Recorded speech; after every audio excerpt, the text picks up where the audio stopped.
Johne's gospel 14th chapter 24th verse to 26th verse. ముందుగా ఇంగ్లీష్లో చదువుతాను, తర్వాత తెలుగులో చదువుతారు.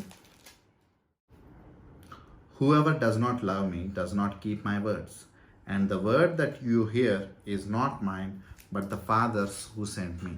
These things I have spoken to you while I am still with you. But the Helper, the Holy Spirit, whom the Father will send in my name, he will teach you all things and bring to you your remembrance all that I have said to you. ఇదే వాక్యం ఇప్పుడు తెలుగులో కూడా చదువుకున్నాము. యోహాన్ 14:24-26 వరకు. నన్ను ప్రేమింపని వాడు నా మాటలు గాయకొనడు. మీరు వినుచున్న మాట నా మాట కాదు, నన్ను పంపిన తండ్రిదే. నేను మీ యొద్ద ఉండగానే ఈ మాటలు మీతో చెప్పి తిని, ఆదరణకర్త అనగా తండ్రి నా నామమున పంపబోవు పరిశుద్ధాత్మ సమస్తమును మీకు బోధించి నేను మీతో చెప్పిన సంగతులన్నిటినీ మీకు జ్ఞాపకము చేయును. దేవుడి యొక్క వాక్యం దీవించుగా. సో ఈ యొక్క సమయంలో ప్రార్థన చేసుకుని దేవుని యొక్క వాక్యంలోనికి వెళ్ళిపోదాము. మా ప్రియ పరలోకపు తండ్రి, దేవా, మా దేవ, మా తండ్రి, మహాగణుడ, మహోన్నత, సర్వాధికారి తండ్రి, ఈ యొక్క సమయంలో గడిచిన ఆరాధన కాలం అంతటి కొరకు నీకు వేలాది స్తుతులు చెల్లించుకుంటున్నాం తండ్రి. దేవా, యొక్క సమయంలో నీ యొక్క వాక్యం వెలుగులోనికి వస్తూ ఉన్నామయ్యా తండ్రి. నీ యొక్క వాక్యంతో మాతో మాట్లాడము దేవా. నీ యొక్క వాక్యము తండ్రి మమ్మల్ని పురుకొల్పేదిగా తండ్రి, నెమ్మదిపరిచేదిగా, ఆనందపరిచేదిగా తండ్రి, ఓదార్చేదిగా ఉంటూ ఉండగా అటువంటి వాక్యముతో తండ్రి మా యొక్క హృదయ లోతుల్లో పరిశీలించి తండ్రి నీవే మాతో మాట్లాడము తండ్రి. కృప చూపించమయ్యా మహోన్నతుడ, మహాతండ్రి. దేవా, అల్పుడిని నన్ను జ్ఞాపకం చేసుకోండి, నన్ను నీ యొక్క నోటి బోరుగా వాడుకోరము దేవా. తండ్రి, నీ బిడ్డలకు మాట్లాడువాడు నేను కాదు కానీ తండ్రి నీవే మాట్లాడులాగన తండ్రి, నీ నుండి నీ యొక్క పలుకులు వారు వినులాగన, నీ జ్ఞానం వారు పొందులాగన కృప చూపించము దేవా. జరగబో సమయాన్ని నీ యొక్క పరిశుద్ధాస్తంలోనికి సమర్పించుకుంటూ నీవే నాతో మాతో మాట్లాడమని చెప్పి కోరుకుంటూ యేసే వారి దివ్యమైన నామములో ప్రార్థన చేస్తూ వేడుకుంటున్నాము తండ్రి. Amen. Praise the lord everyone. So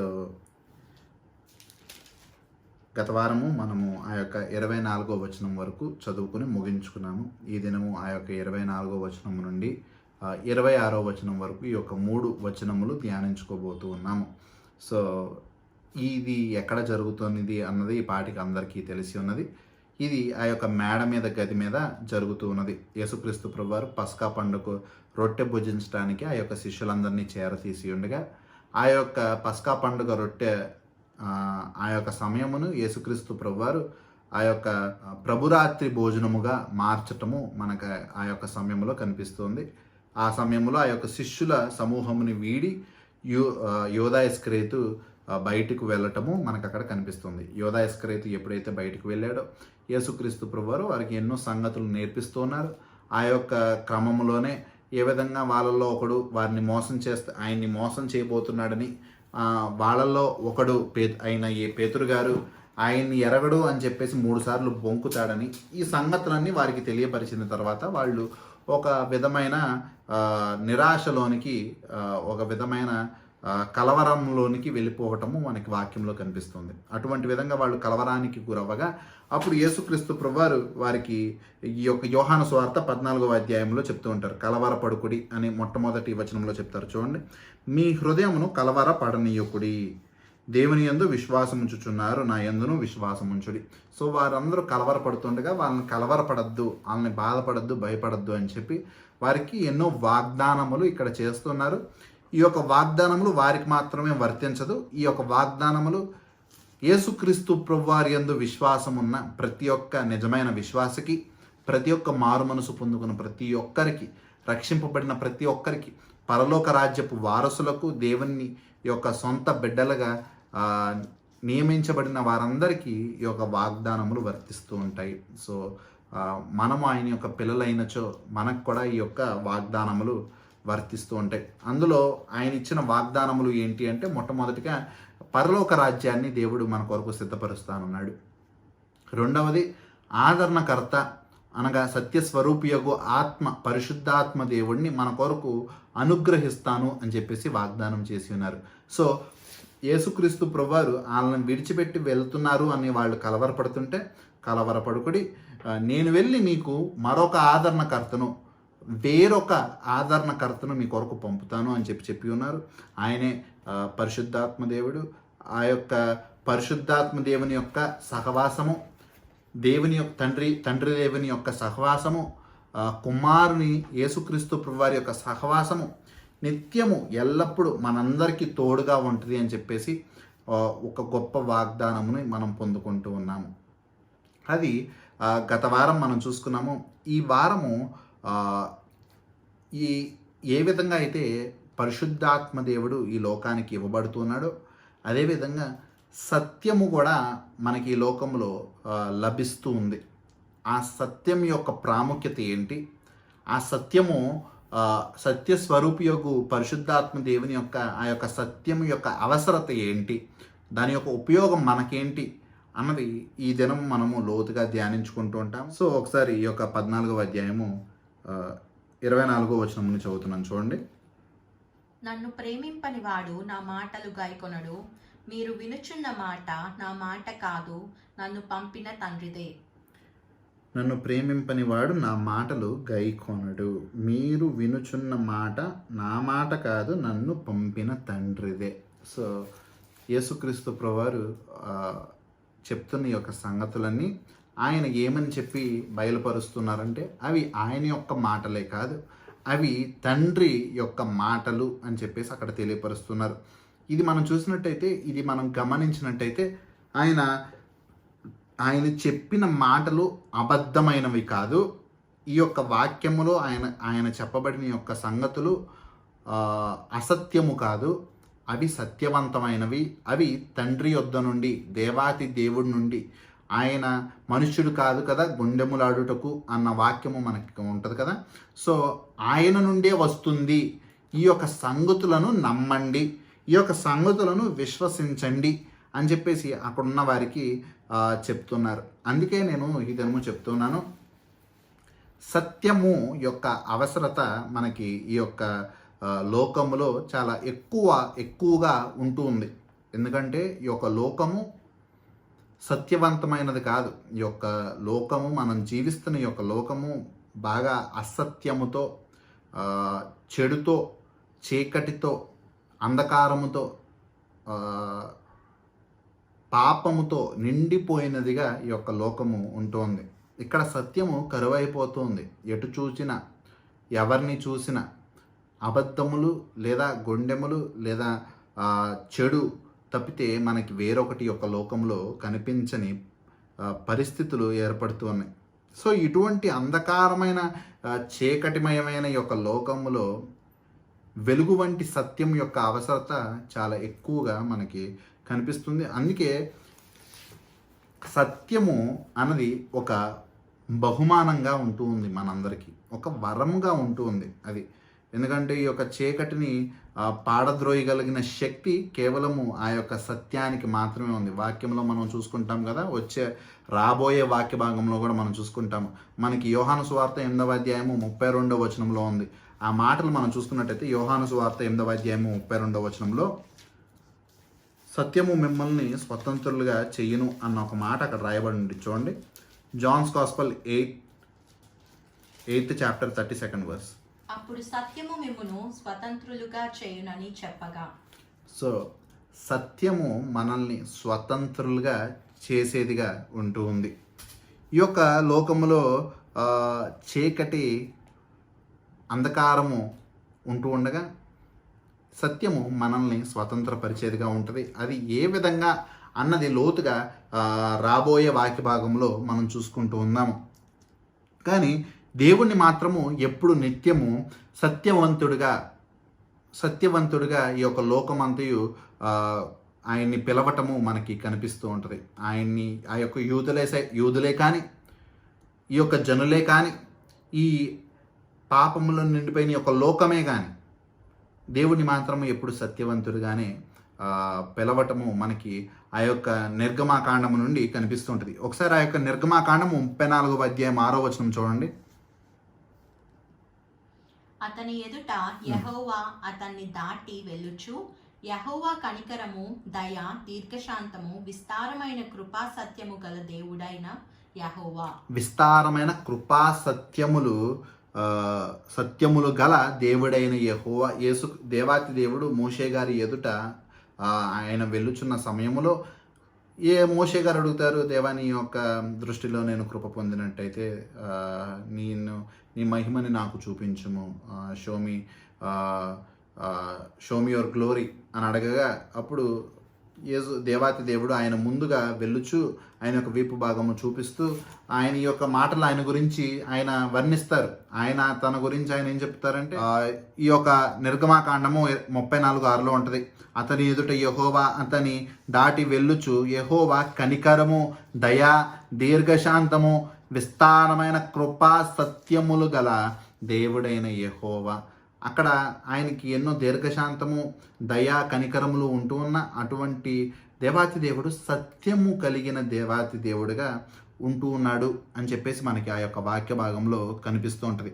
ఇదే విధంగా మనం చూసినట్టయితే ఎన్నో వాక్య భాగాల్లో కూడా ఈ యొక్క సంగతినే మనకి అక్కడ తెలియపరుస్తూ ఉంటారు. ఒకసారి నాతో త్వరగా తిప్పినట్టయితే యోహాను సువార్త 1వ అధ్యాయము 12వ వచనంలో చూడండి. ఆఖరి మధ్యలో ఒక భాగం ఉంటుంది. కృపాసత్య సంపూర్ణుడగు మన మధ్య నివసించెను.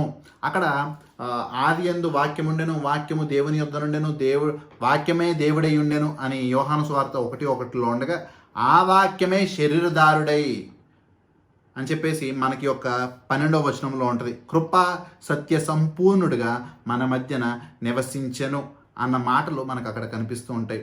సో దేవాతి దేవుడు కృపా సత్య సంపూర్ణుడిగా మనకి కనిపిస్తూ ఉన్నాడు. ఆ యొక్క పాత నిబంధన కానీ క్రొత్త నిబంధనలో కానీ ఈ యొక్క యోహాను సువార్తలో ఎన్నో మార్లు ఆయన సత్య సంపూర్ణుడిగా, సత్యవంతుడుగా మనకి వాక్యములో కనిపిస్తూ ఉన్నాడు. ఒకసారి చూడండి, యోహాను సువార్త 14వ అధ్యాయం 6వ వచనము. యేసు నేనే మార్గమును సత్యమును జీవమును, నా ద్వారానే తప్ప ఎవడునూ తండ్రి యొద్దకు రాడు. అక్కడ యేసుక్రీస్తు ప్రభువారు కూడా తన యొక్క మాటల్లో ఆయన చెప్తున్న మాట ఏంటి? నేనే మార్గమును, నేనే సత్యమును అని చెప్పేసి చెప్తూ ఉన్నారు. 7వ అధ్యాయము 16వ వచనంలో కూడా చెప్తారు. అందుకు యేసు, నేను చెయ్యు బోధ నాది కాదు, నన్ను పంపిన వానిదే. 17వ వచనంలో, ఎవడైనను ఆయన చిత్తము చొప్పున నిశ్చయించుకొని ఎడల ఆ బోధ దేవుని వలన కలిగినదో లేక నా అంతట నేనే బోధించుచున్నాను వాడు తెలుసుకొనును. సో యేసుక్రీస్తు ప్రభువారు ఎన్నోసార్లు ఆయనే ఆ యొక్క సత్యమని వాక్యములో చూసినట్టయితే యోహాన్ గారు కూడా చెప్తూ, ఆది యందు వాక్యం ఉండెను, ఆ యొక్క వాక్యము దేవుడై ఉండెను, వాక్యము దేవుని యొద్ద నుండెను, ఆ యొక్క వాక్యమే ఈ యొక్క లోకంలో శరీరధారుడై కృపా సత్య సంపూర్ణుడిగా ఉన్నాడని చెప్పేసి చెప్పబడుతుంది. పాత నిబంధనలో కూడా ఆ యొక్క దేవాతి దేవుడే మోషే గారి ఎదుట నడుస్తూ ఆయన ఆ యొక్క కృపా సత్యములు గల దేవుడై ఉన్నాడు అని చెప్పేసి చెప్పుకుంటూ ఉంటారు, యెహోవాని అని. చాలామంది ఒక విధమైన కన్ఫ్యూజన్లో ఉంటూ ఉంటారు. పాత నిబంధన దేవుడు క్రొత్త నిబంధన దేవుడు వేరా, మారిపోయాడా, లేదా తండ్రి కుమారుడు వేరువేరా, అలా అని చెప్పి ఇద్దరు ఒకటేనా, ఒకరు వేరుగా మారారా, ఈ విధమైన కన్ఫ్యూజన్ ఉంటూ ఉంటుంది. కానీ మన యొక్క దేవుడు త్రిత్వమైన ఏకత్వమైన దేవుడిగా ఉంటూ ఉన్నాడు. నేను గత వారం చెప్పినట్టు ముగ్గురు వేరు వ్యక్తులుగా ఉంటున్నారు, కానీ ఒకే గుణగణాలు, ఒకే విధమైన చిత్తము కలిగిన వారిగా వారు ఉంటూ ఉన్నారు. సో పాత నిబంధనలో చెప్పబడిన దేవుడు యేసుక్రీస్తు ప్రభువారు, పరిశుద్ధాత్మ దేవుడు, వీరిలో ఎటువంటి విధమైన గుణాల్లో కానీ, ఆయన యొక్క మహిమలో కానీ, ఆయన యొక్క శక్తిలో కానీ ఎటువంటి వ్యత్యాసములు ఏమీ మనకు కనపడవు. They are always coeternal, coequal, coexisting. వాళ్ళకి ఒకరు ఎక్కువ ఒకరు తక్కువ అన్నది ఆ యొక్క త్రిత్వములు ఎన్నడూ లేదు. ప్రియులారా, అది మాత్రము జాగ్రత్తగా గమనించాల్సిన విషయము. తండ్రి దేవుడు కంటే కుమారుడైన యేసుక్రీస్తు ప్రభువారు ఎక్కువనో, లేదా కుమారుడైన యేసుక్రీస్తు ప్రభువారి కంటే తండ్రి దేవుడు ఎక్కువనో అటువంటి వ్యత్యాసాలు ఆ యొక్క త్రిత్వములో లేవు. అది మనుషులకు ఈ లోకములో, ఈ లోక సంబంధమైన ఇహలోక సంబంధమైన వారికి అర్థం కాని సంగతులు. అవి పరలోక సంబంధమైన వారు గనక పరలోక సంబంధంగా మన యొక్క ఆలోచనలు ఉండినట్టయితే కాస్తో కూస్తో గ్రహించుకోగలిగిన శక్తి మనకి ఉంటూ ఉంటుంది. సో ఆ యొక్క సత్యవంతుడు అని చెప్పి పాత నిబంధనలో చెప్తూ ఉండటము మనం చూడగలుగుతాము. క్రొత్త నిబంధనలో ఆయన సత్యవంతుడు అని చెప్పి చెప్పుకోవటం చూస్తుంటాము. ఆ యొక్క సత్యవంతుడు ఎవరు కాదు, యేసుక్రీస్తు ప్రభువారే అని చెప్పి చెప్పుకోవటము మనకి ఒక విధమైన ధైర్యమును, ఒక విధమైన విశ్వాసాన్ని కలగచేసేదిగా ఉంటుంది. ఎందుకంటే వాక్యము ఎక్కడ మార్పు లేనిదిగా మనకి కనిపిస్తుంది. సో యేసుక్రీస్తు ప్రభువారు చెప్పారు ఏమని, ఆయన సత్యవంతుడు అని. ఇప్పుడు యేసుక్రీస్తు ప్రభువారు ఈ యొక్క 14వ అధ్యాయంలో చెప్తున్నారు. చూడండి, ఈ యొక్క యోహాను సువార్త 14వ అధ్యాయము 17వ వచనంలో చెప్పబడుతూ ఉంది. చూడండి, లోకము ఆయనను చూడదు, ఆయనను ఎరుగదు, కనుక ఆయనను పొందనేరదు. మీరు ఆయనను ఎరుగుదురు, ఆయన మీతో కూడా నివసించును, మీలో ఉండును. 16 కూడా చదవమ్మా. నేను తండ్రిని వేడుకొందును, మీ యొద్ద ఎల్లప్పుడూ ఉండుటకై ఆయన వేరొక ఆదరణకర్తను అనగా సత్య స్వరూపియగు ఆత్మను మీకు అనుగ్రహించును. ఇక్కడ చూసారా ప్రియులారా, యేసుక్రీస్తు ప్రభువారు చెప్తున్నారు, నేను తండ్రిని వేడుకొందును, ఆయన మీ కొరకు వేరొక ఆదరణకర్త అయిన సత్య స్వరూపియగు ఆత్మని మీకు అనుగ్రహించును అని చెప్పేసి ఇక్కడ చెప్పబడుతుంది. యేసుక్రీస్తు ప్రభువారు ఆ యొక్క పరిశుద్ధాత్మ దేవుడిని సంబోధిస్తూ సత్య స్వరూపియగు. యేసుక్రీస్తు ప్రభువారు 14వ అధ్యాయం 6వ వచనంలో ఏమని చెప్పారు, యోహాను సువార్తలో, నేనే మార్గమును నేనే సత్యమును అని చెప్పారు. పాత నిబంధనలో మనం చూసినట్టయితే ఆ యొక్క యెహోవా దేవుడు మోషే గారి ఎదుట వెళ్ళుచున్న ఆ యొక్క సమయంలో ఆయన ఏం చెప్పారు, ఆ యొక్క నిర్గమాకాండము 34వ అధ్యాయం 6వ వచనంలో, విస్తారమైన కృపా సత్యములు గల దేవుడైన యెహోవా. మనల్ని క్రైస్తవుల్ని వేరే విశ్వాసులు లేదా అన్య విశ్వాసంలో ఉన్నవాళ్ళు మనల్ని క్వశ్చన్ చేసేవారిగా ఉంటారు, ఛాలెంజ్ చేసేవారిగా ఉంటూ ఉంటారు. మీద నిజమైన విశ్వాసమేనా, మీ దానికి సరి అయిన ఆధారాలు ఉంటూ ఉన్నాయా, మీది ఎంతటి వాస్తవము అని చెప్పి మనం చూసుకున్నట్టయితే ఎక్కడ వాక్యము మనది ఒక వాక్య భాగము ఇంకొక వాక్య భాగాన్ని ఎక్కడ ఖండించేదిగా ఉంటూ ఉండదు. పాత నిబంధనలో చెప్పబడిన వాక్య భాగము క్రొత్త నిబంధనలో నెరవేరబడటము కనిపిస్తుంది. పాత నిబంధనలో ఆ యొక్క దేవాతి దేవుడు నేను సత్యస్వరూపియగు కృపా సత్యస్వరూపియగు యెహోవాను అని చెప్పేసి ఆయన చెప్పుకుని ఉన్నారు. క్రొత్త నిబంధనలో చూసినట్టయితే ఆ యొక్క ఆయన యేసుక్రీస్తు ప్రభువారు చెప్తున్నారు, మీరు తండ్రి యొక్కయు కుమారుని యొక్కయు పరిశుద్ధాత్మ యొక్క నామములో మీరు బాప్తిసమును ఇయుడి అని చెప్పేసి మత్తయి సువార్త 28వ అధ్యాయంలో చెప్తున్నారు. ఎన్నో మార్లు ఈ యొక్క సంగతులను మనకి తెలియపరుస్తున్నారు. ఆయన బాప్తిసము పొందువేళ ఆకాశములు తెరవబడుట, పైనుండి ఒక శబ్దము వినపడుట, ఇతడే నా యొక్క ప్రియకుమారుడు, ఇతడి యందు నేను చాలా ఆనందించుచున్నాను అని చెప్పేసి తండ్రి దేవుడు పరలోకం నుండి చెప్పగా పరిశుద్ధాత్మ ఒక పావురము వలె వచ్చి యేసుక్రీస్తు ప్రభువారి మీద వాలటము అన్నది మనకు అక్కడ కనిపిస్తూ ఉంటుంది. సో ఈ యొక్క త్రిత్వము అన్నది మనకి ఆ పదము బైబిల్లో కనపడకపోయినా ఆ ఆలోచన కానీ ఆ యొక్క సంగతులు కానీ బైబిల్ గ్రంథంలో మొత్తము మనకి ఎల్లప్పుడూ కనిపిస్తూనే వస్తూ ఉంది ఆ యొక్క త్రిత్వము అన్న కాన్సెప్ట్ కదా. సో దాన్ని ఇంకొకసారి మనకి ప్రూవ్ చేస్తూ, దాన్ని ఇంకొకసారి మనకి తెలియపరుస్తూ ఇక్కడ కూడా మనకి కనిపిస్తుంది. యేసుక్రీస్తు ప్రభువారు ఆ యొక్క పరిశుద్ధాత్మ దేవుని కూడా సత్యస్వరూపిగా పిలుస్తున్నారు. ఎందుకంటే నేను చెప్పినట్టు వాళ్ళు ముగ్గురు వేరైనా కానీ వారి యొక్క చిత్తంలో కానీ వారి యొక్క గుణగణాల్లో కానీ వారి యొక్క దైవత్వంలో కానీ ఒక్కటిగా ఉంటూ ఉన్నారు. అదే త్రిత్వమైన ఏకత్వమైన దేవునిగా ఆయన ఉంటూ ఉన్నారు. ఈ యొక్క సందర్భంలోనే కాదు, యోహాను సువార్త 15వ అధ్యాయం 26వ వచనంలో కూడా చెప్తారు ఆయన్ని సత్యస్వరూపి అయిన ఆత్మ. యోహాను సువార్త 16వ అధ్యాయము 13వ వచనంలో కూడా చెప్తారు సత్యస్వరూపి అయిన ఆత్మ. ఆయన త్రిత్వమైన ఏకత్వమైన దేవుడిగా ఉంటూ ఉన్నాడు. ఎన్నో మార్లు యేసుక్రీస్తు ప్రభువారు ఆయన సత్యస్వరూపిగా పిలువబడుతూ ఉన్నాడు.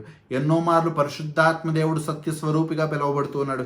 ఎన్నో మార్లు తండ్రి దేవుడు సత్యస్వరూపిగా పిలువబడుతూ ఉన్నారు. ఆయన త్రిత్వమైన ఏకత్వమైన దేవునిగా సత్యస్వరూపి దేవునిగా ఆయన ఉంటూ ఉన్నారు. ఇది మనకి వాక్య భాగంలో స్పష్టంగా కనపడుతుంది. ఇప్పుడు మనకు వచ్చిన ప్రశ్న ఏంటంటే, సరే యేసుక్రీస్తు ప్రభువారు సత్యస్వరూపి యొగు దేవుడు, అలాగే మన పరిశుద్ధాత్మ దేవుడు సత్యస్వరూపి యొగు దేవుడు, మన యొక్క తండ్రి దేవుడు కూడా సత్యస్వరూపి యొగు దేవుడు, వీళ్ళు వేరు అయినా కానీ త్రిత్వమైన ఏకత్వమైన దేవుడిగా దేవుడు ఒక్కడే అన్న వాక్యమును బట్టి ఆయన ఉంటూ ఉన్నారు అని చెప్పేసి మనకి ఒక ప్రశ్న వచ్చింది.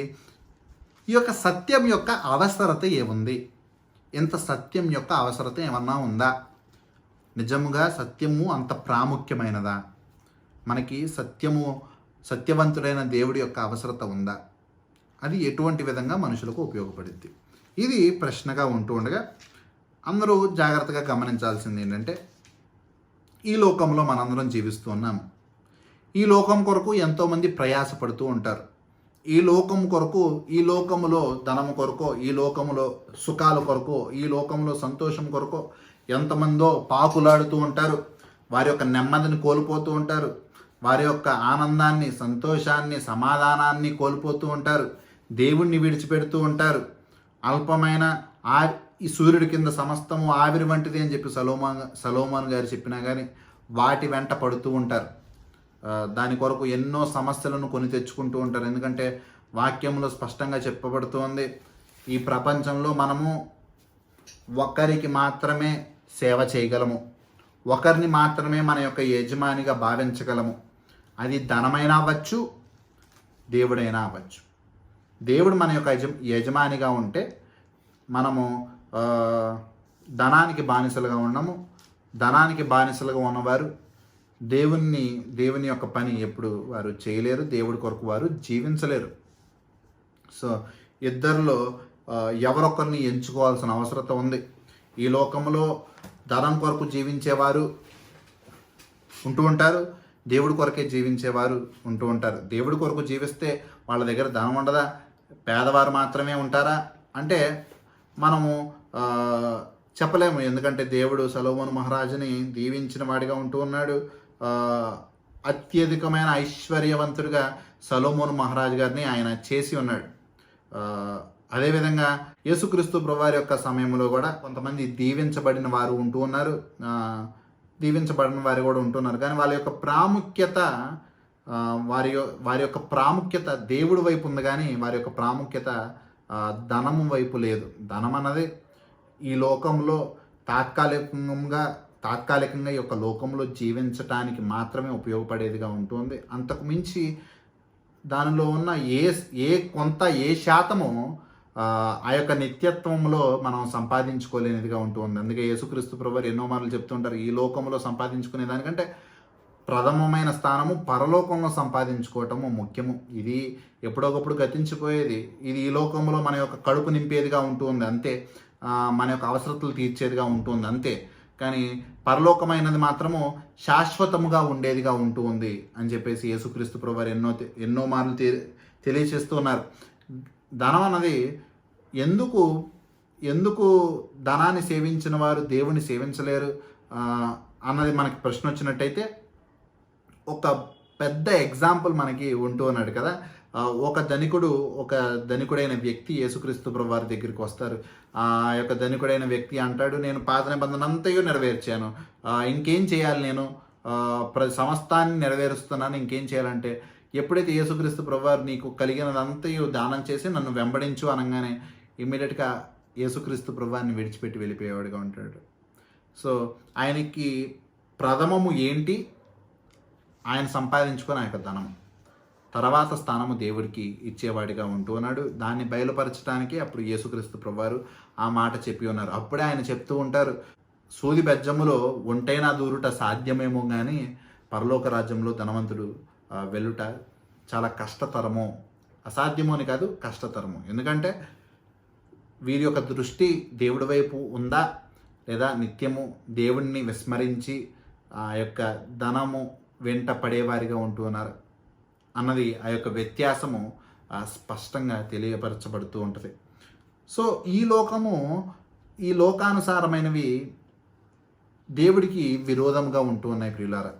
ఎందుకంటే ఈ లోకమంతయు పాపంతో నిండిపోయి ఉంది, సాతానుడి యొక్క అధికారంలో ఉంటూ ఉన్నది. అందుకే మనం చూసినట్టయితే ఎంతో వేదన, ఎన్నో చోట్ల వరదల వల్ల ఎంతోమంది మరణిస్తున్నారు. ఇటువంటి విధమైన విపత్తులు, ఇటువంటి విధమైన తెగుళ్ళు, ఇటువంటి విధమైన బాధలు, సమస్యలు, యుద్ధాలు, పోరాటాలు, గొడవలు, అలజడులు, అశాంతి, ఇవన్నీ ఎందుకు ఈ లోకంలో ఉంటూ ఉన్నాయి? పేదరికము, ఎన్నో వ్యాధులు, మరణాలు, ఇవన్నీ ఎందుకు ఈ లోకంలో ఉంటున్నాయంటే దానికి కారణము పాపము. ఆ యొక్క పాపానికి కారణమైన దుష్టుడు సాతాను ఈ లోకంలో అధికారము చలాయిస్తూ ఉన్నాడు. చూడండి, యోహాను సువార్త 12వ అధ్యాయం 31వ వచనము. ఇప్పుడు ఈ లోకమునకు తీర్పు జరుగుచున్నది, ఇప్పుడు ఈ లోకాధికారి బయటకు త్రోసివేయబడును. సాతానికి ఇచ్చిన బిరుదు ఏంటంటే లోకాధికారి. ఈ లోకం మీద అధికారం ఉన్నవాడు సాతాను. సో లోకాధికారిగా ఉంటూ ఉన్నాడు. ఎన్నో మార్లు మనకి ఆ వాక్యములో మనకి ఆ యొక్క సంగతులు కనిపిస్తూ ఉంటాయి. యోహాను సువార్త 14:30 ఈ లోకాధికారి వచ్చుచున్నాడు. 2వ కొరింథీయులు 4వ అధ్యాయము 4వ వచనము. ఈ యుగ సంబంధమైన దేవత అవిశ్వాసులైన వారి మనోనేత్రములకు గ్రుడ్డితనము కలుగు చేసెను. ఎందరో దేవుని ఎందుకు విశ్వసించలేకపోతున్నారు? ఎందరో ఇంకా అవిశ్వాసంలో ఎందుకు ఉంటూ ఉన్నారు? ఎందరో ఆ యొక్క నరకాగ్నికి ఎందుకు వెళ్ళుచున్నారు? ఎందరో ఆ యొక్క విశాలమైన మార్గంలో ఎందుకు నడుస్తున్నారు? ఎందుకంటే ఈ లోకాధికారి, ఈ లోకం యొక్క దేవత, ఈ యుగ సంబంధమైన దేవత వారికి గ్రుడ్డితనము కలుగ చేస్తూ ఉంది. సో ఈ లోకము సాతానుడి యొక్క గుప్పెట్లో ఉంటుంది ప్రియులారా. అందుకే మనం చూసినట్టయితే ఎటు చూసిన పాపము, ఎటు చూసిన అసత్యము, ఎటు చూసిన బాధలు, ఎటు చూసిన వేదన, ఇబ్బంది మాత్రమే ఈ యొక్క లోకంలో మనకు కనిపిస్తుంది. నిజంగా ఇది మనుష్యునికి పరీక్షాకాలము. ఈ యొక్క లోకము గత వారం కూడా అనుకున్నాం కదా, ఇది మనకి పరీక్షాకాలము. సాధారణుడు ఈ లోకంలో ఎన్నో శోధనలకి మనల్ని గురి చేస్తుంటే ఇది మనకి పరీక్షగా ఉంటూ ఉంది. మరి సత్యము అవసరత ఎందుకుంది అన్నది మనం చూసుకున్నట్టయితే ఇందాక వాచనంలో మనం చూసుకున్నాం కదా, 2వ కొరింథీయులు 4వ అధ్యాయము 4వ వచనము. ఆ యుగ సంబంధమైన దేవత ఏం చేస్తుంది? మనుషులకు గ్రుడ్డితనం కలిగచేస్తుంది, బానిసలుగా ఉంచుతుంది. ఈ లోకంలో అందరూ అనుకోవచ్చు, ఇప్పుడు కూడా ఆలోచించుకోవచ్చు, అదేంటి ధనానికి లేని విలువ దేవుడికి ఉంటూ ఉందా? ధనము ముఖ్యమా, దేవుడు ముఖ్యమా అన్న ప్రశ్న అన్నది ఉంటూ ఉందా? దేవుడి కంటే ధనమే కదా ఎక్కువ అన్న ఆలోచనలు ఎంతోమంది చేస్తూ ఉంటారు. దాని మీదే కదా లోకమంతయు నడుస్తుంది, దాని మీదే కదా మన యొక్క జీవితాలు ఆధారపడుతూ ఉన్నాయి. నిజమే ప్రియులారా, కానీ ఇది కేవలము తాత్కాలికమైన లోకముగా ఉంటుంది. ఆ విధంగా లోకము మార్చవేయబడింది.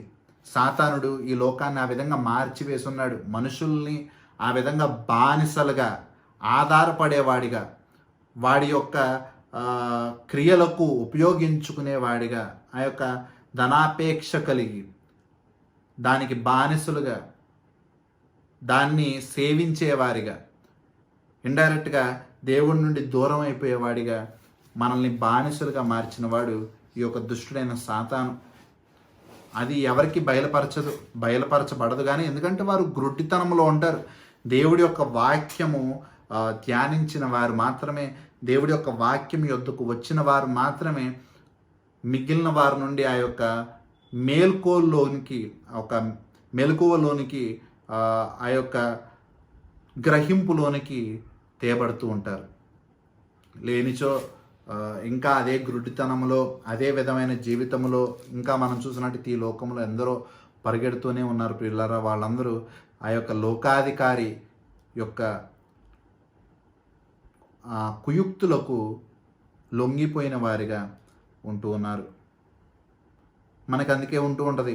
కానీ ఇదంతా సత్యమా, ఇదంతా శాశ్వతమా అని మనం ప్రశ్నించుకున్నట్టయితే ఇదంతా పెద్ద అసత్యముగా ఉంటుంది పిల్లారా. సత్యము వేరే విషయాలు చెప్తుంది. ఈ సత్యాన్ని గ్రహించలేని ఎందరో ఆ యొక్క అసత్యమునకు జనకుడైన సాతానుని వెంబడిస్తూ ఉంటారు. ఆ మాటలు మనకి యోహాను సువార్త 8వ అధ్యాయము 44వ వచనంలో ఉంటాయి. చూడండి, మీరు మీ తండ్రి యగు అపవాది సంబంధులు, మీ తండ్రి దురాశలు నెరవేర్చుకొనుచున్నారు. ఉమ్, ఆది నుండి వాడు నరహంతకుడై ఉండి సత్యమందు నిలిచిన వాడు కాడు. వాని యందు సత్యమే లేదు. వాడు అబద్ధం మాడినప్పుడు తన స్వభావము అనుసరించియే మాటలాడును. వాడు అబద్ధికుడును, అబద్ధమునకు జనకుడై ఉన్నాడు. ఇక్కడ వాక్యము మనకి స్పష్టంగా తెలియపరుస్తుంది. చూడండి ప్రియులారా, మీరు మీ తండ్రి యొగు అపవాది సంబంధులు. ఇది ఈ లోకములో పడి చెడి ధనాపేక్షతో కానీ, జీవపు డంబముతో కానీ, కుయుక్తులతో కానీ, స్వార్థముతో కానీ, దేవుడి యొక్క విధానంలో కాకుండా, వాక్యానుసారముగా కాకుండా, ఇంకా ఆ యొక్క గ్రుడ్డితనములో, అంధకారములో జీవిస్తున్న వారి గురించి చెప్పబడుతూ ఉన్న మాటలు. ఇక్కడ యూదులు కూడా ఆ విధంగా ఆ సమయంలో ఉంటూ ఉన్నారు. అప్పుడు చెప్పబడుతున్న మాటలు, మీరు మీ తండ్రి యొగు అపవాది సంబంధులు, మీ తండ్రి దురాశలు నెరవేర్చుకోరుచున్నారు. ఆది నుండి వాడు నరహంతకుడై ఉండి సత్యమందు నిలిచిన వాడు కాడు. వాని యందు సత్యమే లేదు. వాడు అబద్ధమాడినప్పుడు తన స్వభావము అనుసరించియే మాట్లాడును. వాడు అబద్ధకుడును, అబద్ధమునకు జానకుడై ఉన్నాడు. స్పష్టంగా మనకి ముందుగానే ఈ యొక్క బైబిల్ గ్రంథములో హెచ్చరించబడుతున్న మాటలు రాయబడుతున్నాయి ప్రియులారా. సాతానుడు అబద్ధములకు జనకుడు, తండ్రిగా ఉంటూ ఉన్నాడు. అటువంటి వాడు అందరినీ మోసగించేవాడిగా ఉంటూ ఉన్నాడు. దురాశలు, వాడి యొక్క దురాశలు నెరవేర్చుకోవడానికి మనకి ఎందుకు పనికిరాని ఆశలు మనకి కలిగించేవాడిగా ఉంటూ ఉన్నాడు. ఆ పనికిమాలిన ఆశలు కలిగి మనం ఈ లోకంలో జీవిస్తూ దేవుడిని విడిచిపెట్టి ఆ పనికిమాలిన ఆశలు వెంట పరిగెడుతూ దాని కొరకే ఆ యొక్క ధన సంపద, ఆ యొక్క అటువంటి ఒక విధమైన బానిసత్వంలోనికి వెళ్ళిపోతూ ఉన్నాం ప్రియులారా. అందుకే ఈ లోకంలో ఎవరు స్వతంత్రులు కాదు, అందరూ ఈ లోకంలో బానిసలు. కనిపించని ఆ యొక్క పాపపు సంకెళ్లతో బంధించబడి ఉన్న బానిసలు. ఎవరు ఈ లోకంలో విముక్తులు కాదు.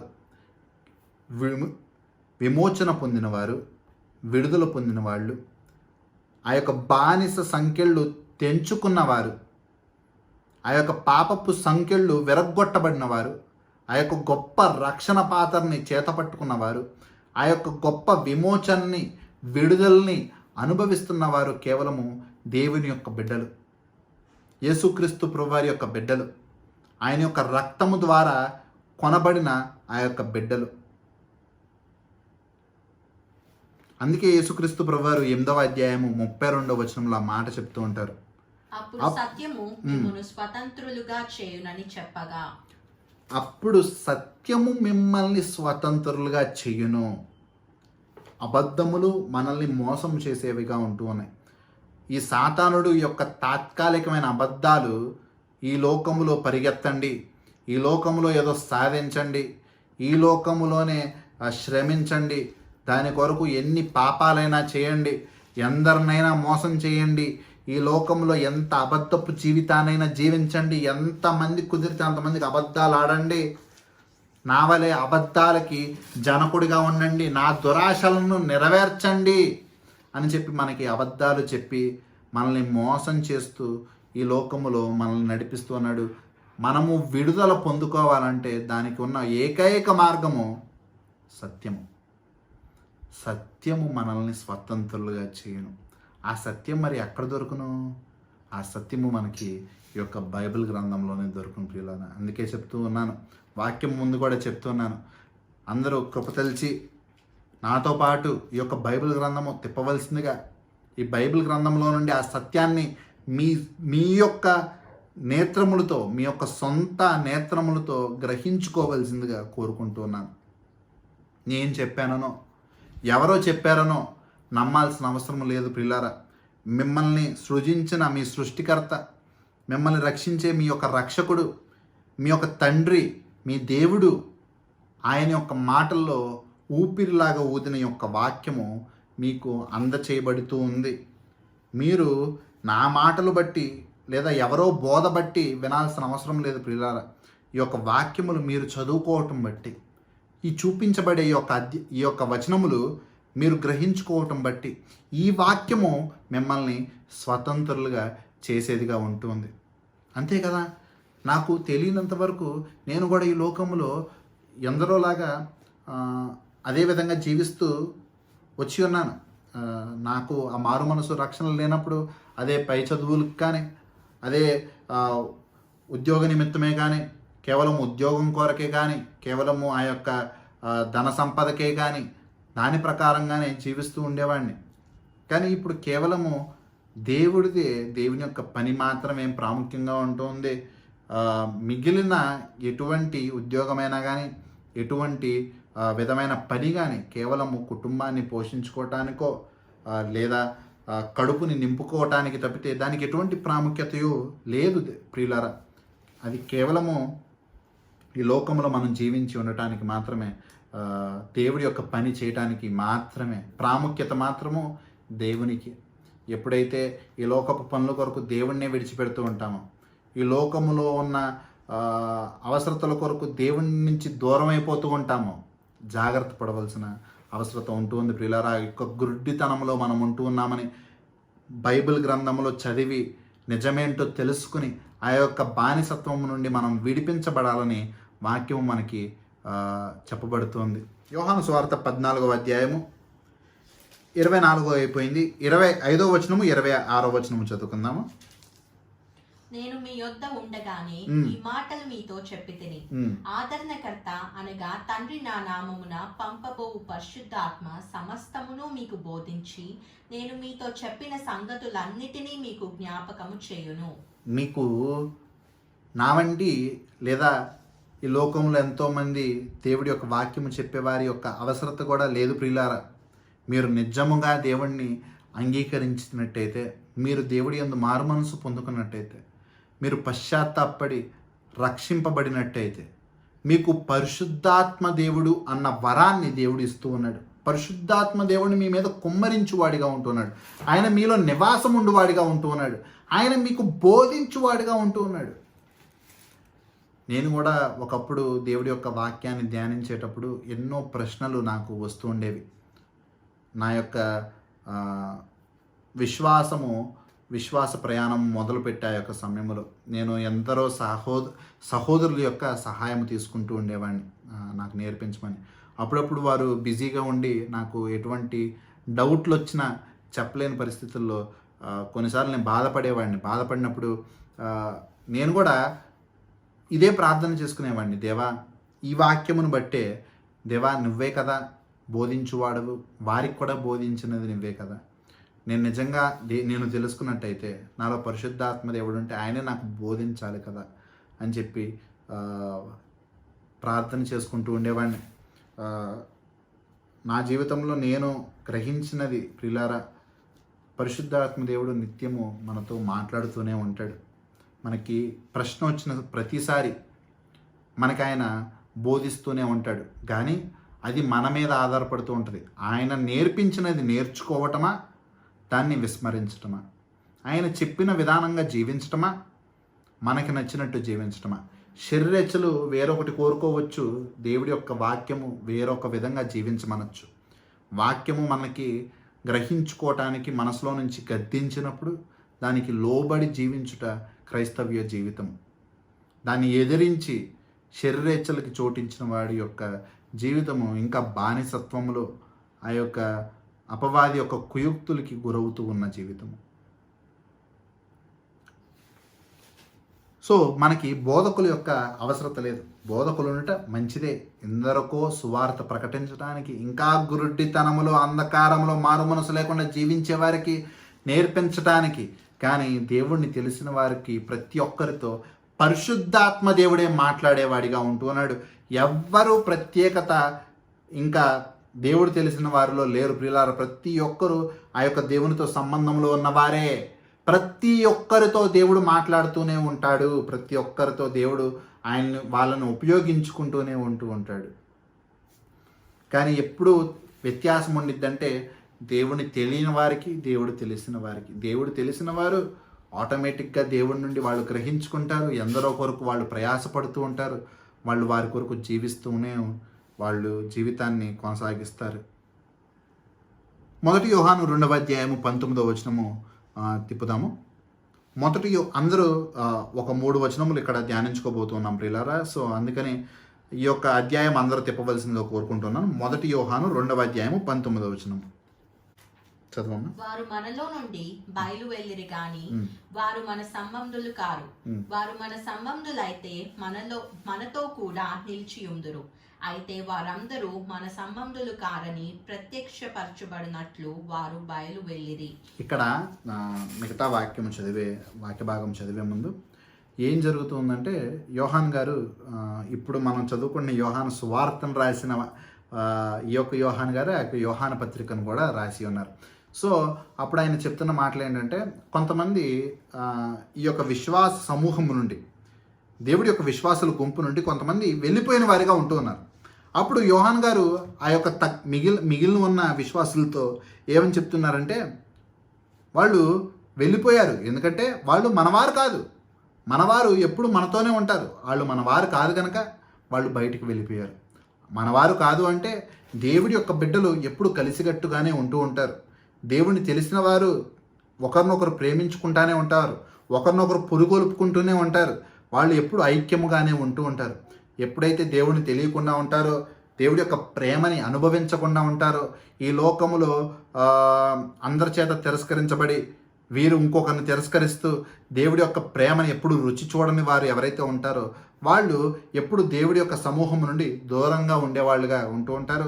అటువంటి వారిగానే వాళ్ళు కూడా వెళ్ళిపోయారు. ఈ లోకంలో కూడా మనం చూస్తూ ఉంటాం ప్రియులారా, ఎంతోమంది అటువంటి దేవుడి యొక్క సమూహానికి దూరంగా ఉంటూ ఉంటారు. ఎందుకంటే వారికి దేవుడి యొక్క ప్రేమ తెలీదు, ఆ యొక్క రుచి తెలియని వారిగా ఉంటారు కనుక వాళ్ళు దేవుడి యొక్క సన్నిధి నుండి, దేవుడి యొక్క గుంపు నుండి వాళ్ళు దూరముగా ఉండేవాళ్ళుగా వాళ్ళు ఉంటూ ఉంటారు. సో యోహాన్ గారు అటువంటి వారి గురించే చెప్తున్నారు. వాళ్ళు దూరంగా ఉన్నారు, ఎందుకంటే వాళ్ళు మన వారు కాదు. మన వాళ్ళైతే వాళ్ళు మనతోనే ఉండేవాళ్ళు, వాళ్ళకేమీ రక్త సంబంధం లేదు. వాళ్ళందరికీ ఉన్న ఏకైక సంబంధము, వాళ్ళందరూ యేసుక్రీస్తు ప్రభువారి యొక్క బిడ్డలు. యేసయ్య వారి యొక్క తండ్రి అయితే వీళ్ళందరూ ఒకరికొకరు ఏమవుతారు? సహోదరులు అవుతారు, సహోదరులు అవుతారు. ఆ యొక్క బంధమును బట్టే వాళ్ళందరూ కలిసి ఉన్నారు. ఎవరైతే వెళ్ళిపోయారో వాళ్ళు మనవారు కాదు అని చెప్పి యోహాన్ గారు ఇక్కడ చెప్తూ ఉన్నారు. తర్వాత 20వ వచనం 21వ వచనం చూడండి.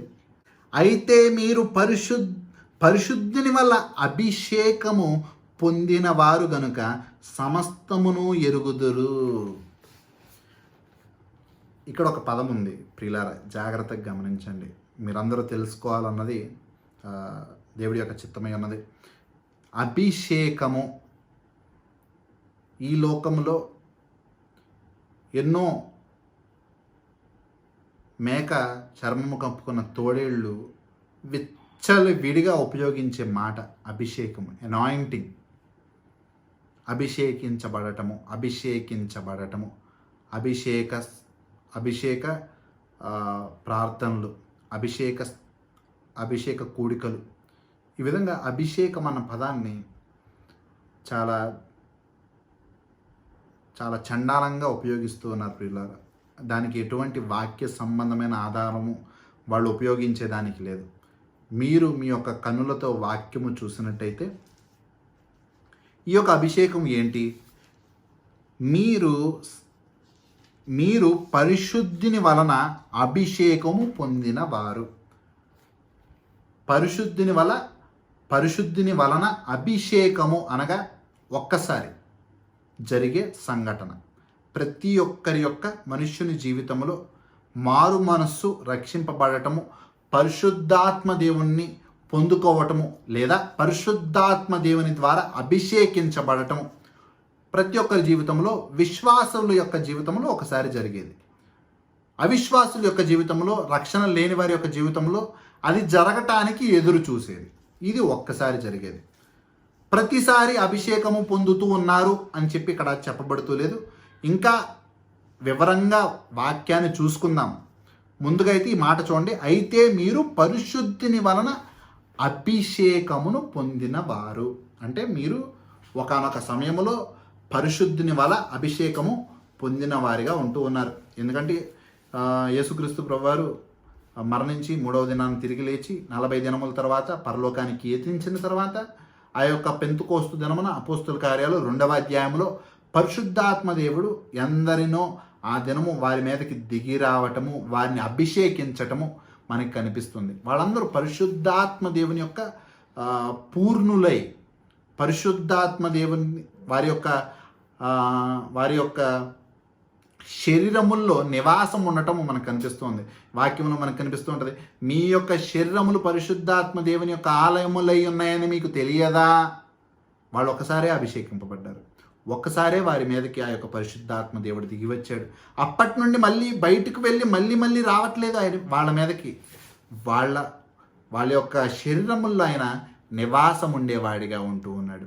వారి యొక్క శరీరములు ఆలయములుగా మారుతూ ఉన్నాయి. ఆ పరిశుద్ధాత్మ దేవుడు ఆ రోజు నుండి వారికి వాక్యాన్ని బోధించేవాడిగా, వాక్యము అర్థమవ్వటానికి సహాయం చేసేవాడిగా, వాక్యాన్ని వారి యొక్క జీవితంలో జీవించేవాడిగా, దాన్ని లోబడేవారిగా వాళ్ళని ఇంకా నడిపించుకుంటూ క్రీస్తు యొక్క స్వారూప్యంలోనికి మార్చుకుంటూ వాళ్ళని తీసుకుని వెళ్తూ ఉన్నాడు పరిశుద్ధాత్మ దేవుడు.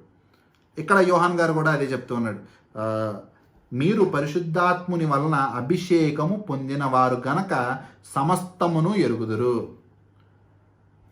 దేవుడే మనలో నివాసం ఉంటే ఆయన మనకి నేర్పిస్తాడు కదండి. ఇంకా అల్పులు, జ్ఞానము లేని వారు, ఈలోక సంబంధమైన మనుషుల యొక్క మాటలు మనం నేర్చుకోవాల్సిన అవసరం ఏముందండి కదా? దేవుడే మనకి నేర్పించేవాడిగా ఉంటే ఈ లోకంలో బోధకుల యొక్క అవసరం ఇంకేముంది? దేవుడే మనకి ఈ యొక్క ఎన్నో గూఢమైన సంగతులను బోధిస్తుంటే ఇంక ఈ లోకంలో నేర్చుకోవాల్సిన, లేకపోతే ఎవరో చెప్పిన పనులు మనం చేయాల్సిన అవసరం మనకి ఇంకేముందండి? అందుకే ఇక్కడ యోహాన్ గారు అంటూ ఉన్నారు 21వ వచనంలో, మీరు సత్యమెరిగిన వారైనందున నేను రాయలేదు, కానీ మీరు దాన్ని ఎరిగి ఉన్నందున, ఏ అబద్ధమును సత్య సంబంధమైనది కాదని ఎరిగి ఉన్నందున మీకు రాయచున్నాను. మీరు సత్యాన్ని తెలుసుకోవటమే కాదు, మీలో పరిశుద్ధాత్మ దేవుడు ఉంటూ ఉండగా మీరు అభిషేకింపబడిన వారు కనుక, అంటే పరిశుద్ధాత్మ దేవుడు మీలో నివాసం ఉన్నాడు కనుక మీకు సత్యమేది అబద్ధమేది మీకు ఆయనే చెప్తాడు. అందుకనే మీకు ఇది రాయిచున్నాను. ఎందుకంటే ఇది చదివితే, ఈ వాక్యము వింటే ఇది మీకు సత్యమా అసత్యమా అన్నది మీరే గ్రహించుకోగలరు అని చెప్పేసి ఇక్కడ చెప్తూ ఉన్నారు. 27వ వచనం కూడా చూడండి. అయితే ఆయన వలన మీరు పొందిన అభిషేకము మీలో నిల్చుచున్నది గనుక ఎవడునూ మీకు బోధింపనక్కరలేదు.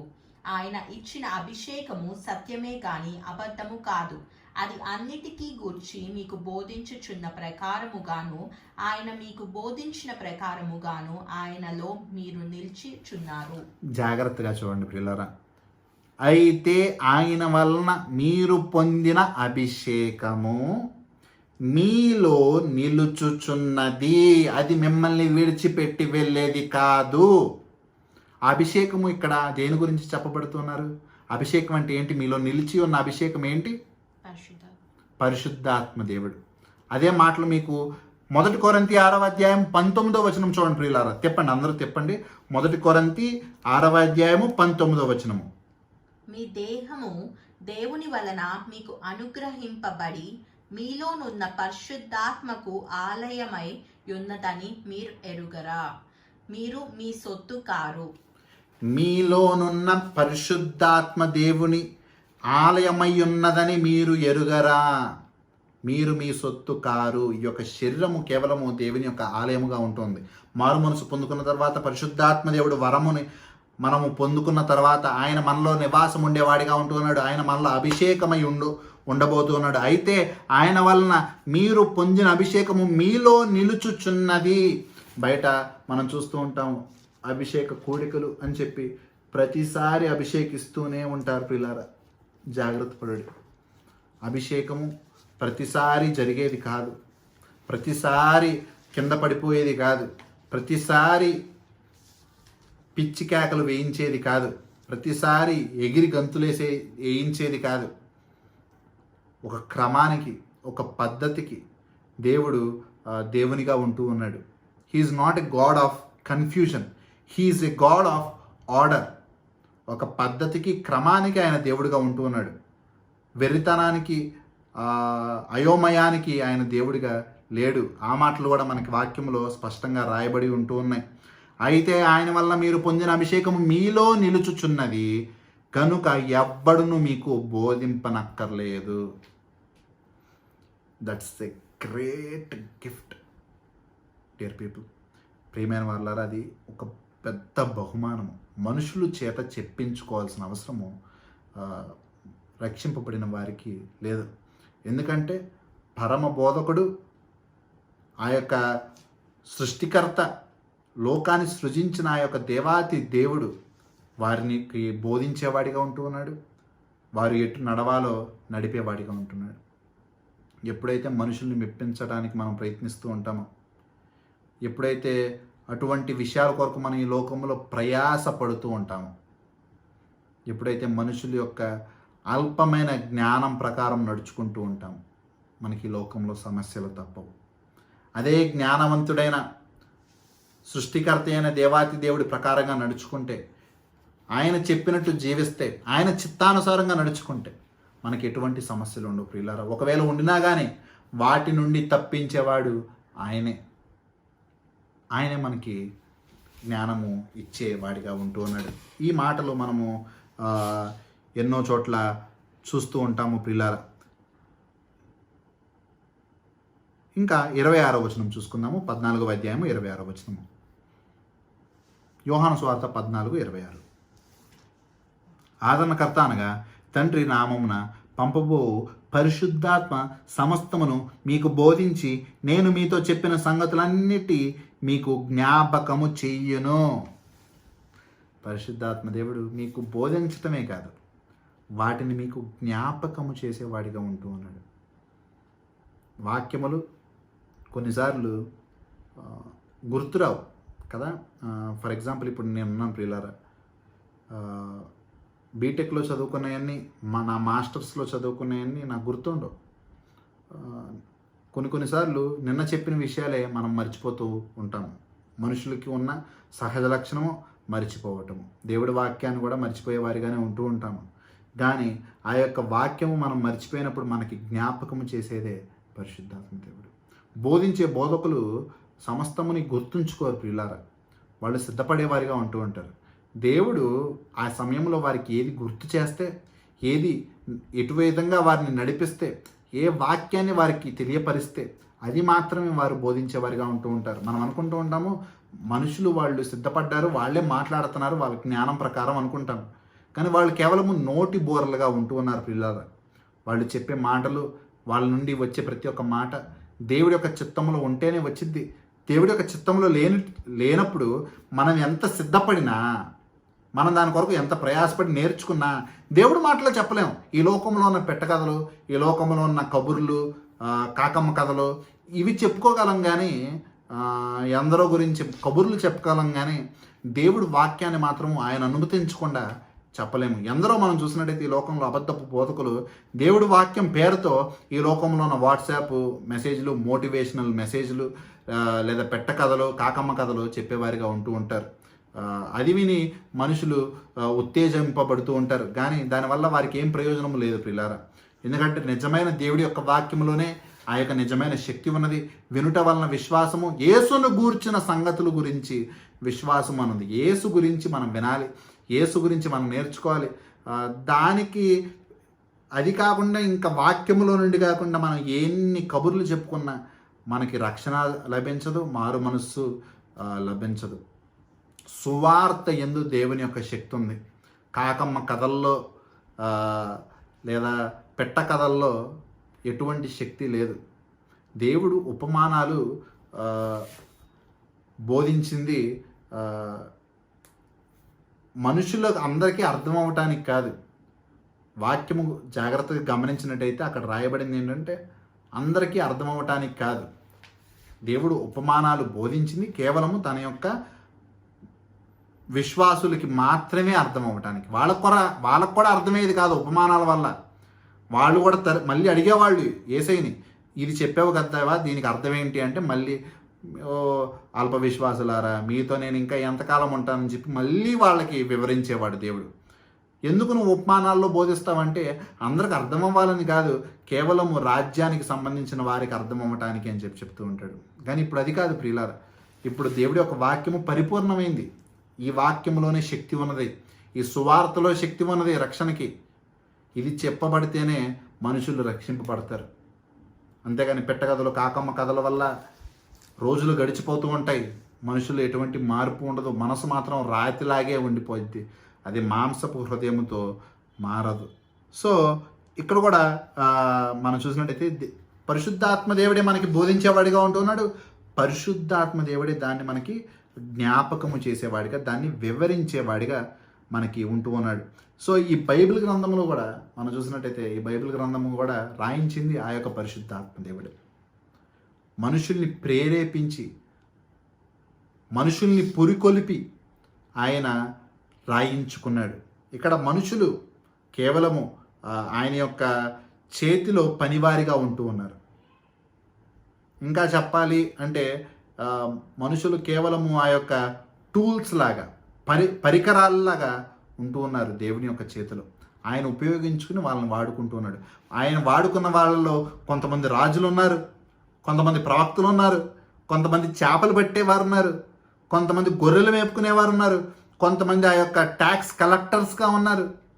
సో వేరువేరు సమయాల్లో, వేరువేరు సంవత్సరాలలో, ఎన్నో సంవత్సరాలలో గ్యాప్ వచ్చినా కానీ, వేరువేరు మనుషులైనా కానీ, వాళ్ళకి చదివి రాసేయగలిగే శక్తి లేకపోయినా కానీ దేవుడు అలాంటి వారిని ఉపయోగించుకుని ఆయన యొక్క వాక్యాన్ని రాయించుకున్నాడు. 2వ తిమోతి 3వ అధ్యాయము 16వ వచనంలో మనకి రాయబడి ఉండిద్ది ప్రియులారా, దైవావేశము ద్వారా కలిగిన లేఖనములు అని చెప్పేసి మనకు అక్కడ రాయబడి ఉంటుంది. దైవావేశము వల్ల కలిగిన లేఖనము. ఈ యొక్క లేఖనములు దేవుడి వలన, దేవుడు ఊపిరిని ఊదిన విధంగా ఈ యొక్క వాక్యం అంతయు మనకి ఉంటూ ఉంది. ఆయన ప్రోత్సహించాడు. ప్రతిదీ అంత స్పష్టంగా ఎలా గుర్తుంది, ప్రతిదీ అంత డీటెయిల్డ్గా ఈ యొక్క శిష్యులకు ఏ విధంగా గుర్తొచ్చింది? అది వారి యొక్క సామర్థ్యత కాదు ప్రియులారా, అది పరిశుద్ధాత్మ దేవుడు వారికి అటువంటి జ్ఞానాన్ని ఇచ్చి వారిని రాయించాడు. ఆ యొక్క బాలాము ప్రవక్తని హెచ్చరించడానికి గాడిద నోటిలో నాలుక వచ్చి మాట్లాడినప్పుడు ఏ విధంగా దేవుడు అటువంటి అద్భుత కార్యం చేశాడు, అటువంటిది ఈ యొక్క అపోస్తులు దేవుడి యొక్క వాక్యాన్ని బోధించడానికి ఉపయోగించుకోలేడా? ఏ విధంగా ఆ యొక్క బెల్షసార్ సమయంలో మెన్ని టెక్కేలి ఫారసి అని చెప్పేసి ఎటువంటి శరీరం లేకుండా దేవుడు అక్కడ రాశాడు, అటువంటిది యొక్క అపోస్తులతో రాయించలేడా?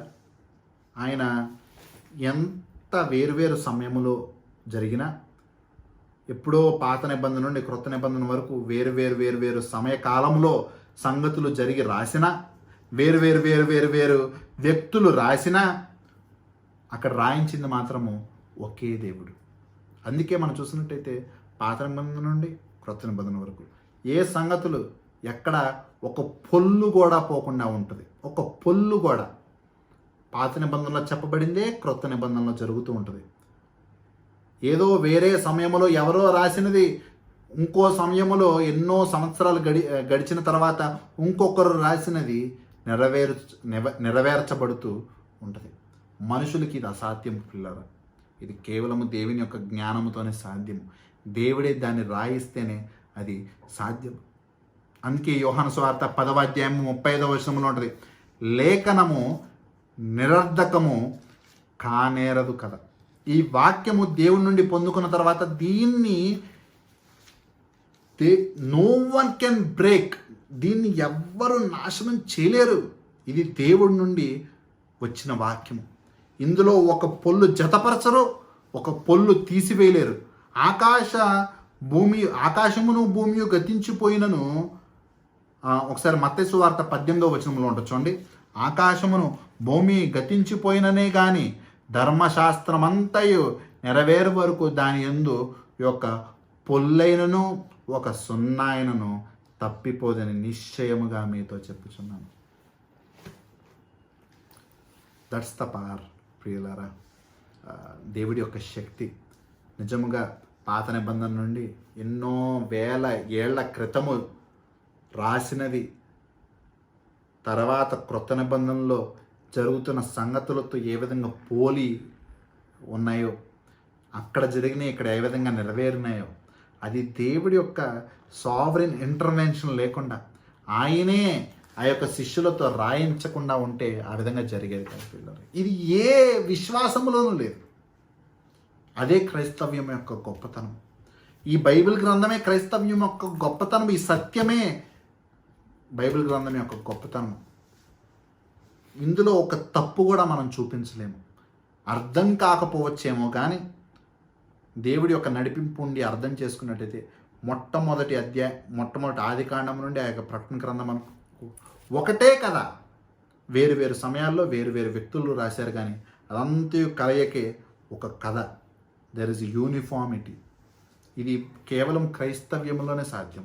ఎందుకంటే మన యొక్క దేవుడు నిజమైన దేవుడు, వేరొక విశ్వాసాల్లో లాగా అన్ని దేవుడు కాదు, అబద్ధపు దేవుడు కాదు, నిజమైన దేవుడు కనుక ప్రతీది నెరవేర్చుకున్నాడు. ఇది సాక్ష్యం పలుకుతూ ఉంటుంది. చాలా గొప్ప సంగతి ప్రియులారా. సో ఇక్కడితో ముగించుకుందాము, సమయం అయిపోయింది కనుక. సో అందరం ప్రార్థన చేసుకుని ఈ యొక్క ఆరాధన సమయాన్ని కూడా ముగించుకుందాము. మహోన్నతుడు మహాగణుడా, మా దేవ, మా తండ్రి, దేవా, నీ యొక్క వాక్యంతో మాతో మాట్లాడినందుకు మీకు వేలాది వందనములు తండ్రి, మీకు వేలాది స్తుతులు దేవా. అవును తండ్రి, నీ యొక్క వాక్యము పరిశుద్ధమైనది తండ్రి. నీవు ఊపిరిని ఊది తండ్రి యొక్క వాక్యమును మాకు ఇచ్చినావయ్యా తండ్రి. నీ యొక్క బిడ్డలను, నీ యొక్క శిష్యులను తండ్రి నీవు తండ్రి పురికొల్పి ప్రోత్సహించి రాయించావయ్యా తండ్రి. ఈ లోకంలో ఈ యొక్క వాక్యాన్ని ఎందరో తండ్రి విస్మరిస్తూ ఉండగా దేవా, దానికి సమయం కేటాయించకుండా నీ నుండి పొందుకున్న ఎన్నో సంగతులను, జీవితం గురించి, మరణం గురించి, పరలోకం గురించి, నరకం గురించి ఎన్నో సంగతులను తండ్రి నీవు ఆ యొక్క గ్రంథములో ఈ లోకంలో మనుషులకు ఉపయోగపడటానికి వివరించి దాన్ని కాపాడి ఏ కాలంలో నశించిపోకుండా తండ్రి మాకు అందించావయ్యా. అటువంటిది దేవా ఎందరో దేవా ఇంకనూ దేవా నీ యొక్క వాక్యాన్ని విస్మరిస్తూ ఉన్నారు, ఇంకా ఆ యొక్క సత్యాన్ని గ్రహించలేకపోతూ ఉన్నారు, ఇంకా దానికి సమయాన్ని ఇవ్వలేకపోతున్నారు, ఇంకా ఆ యొక్క దుష్టుడి యొక్క అంధకారములో వాడు చెప్పే అబద్ధాలకి లొంగిపోతూ ఉన్నారు. కృప చూపించము తండ్రి. ప్రతి ఒక్కరూ నీ యొక్క వాక్యమును గ్రహించుకుని నీవు విస్తారంగా వారికి వాక్యమును అందిస్తూ ఉండగా తండ్రి, ఒక్క పొల్లైనా పోకుండా నీవు కాపాడినట్టు తండ్రి ఈ యొక్క హృదయముల్లో కూడా తండ్రి ఆ యొక్క వాక్యముని ముద్రించుము దేవా. ఒక్క పొల్లైనను ఒక సున్నాయినను వారి యొక్క హృదయములో నుండి తొలగిపోకుండా దుష్టుడు దొంగిలించకుండా కాపాడము తండ్రి దేవా. ప్రతి దినము దాన్ని ధ్యానించువారిగా, ప్రతిదినం ఆ యొక్క గొప్ప సంగతులను గ్రహించువారిగా ప్రతి ఒక్కరిని మార్చుకొనమని మా అందరినీ నీ యొక్క ప్రియహస్తములోనికి సమర్పించుకుంటూ యేసయ్య వారి దివ్యమైన నామములో ప్రార్థన చేస్తూ వేడుకుంటున్నాము తండ్రి. ఆమేన్. తండ్రి యొక్క ప్రేమ యొక్క కుమారుని యొక్క కృప, పరిశుద్ధాత్మ యొక్క అన్యోన్య సహవాసము ఇప్పుడు ఎల్లప్పుడు నిరంతరము మనకి తోడుగా ఉండుగాక. ఆమేన్.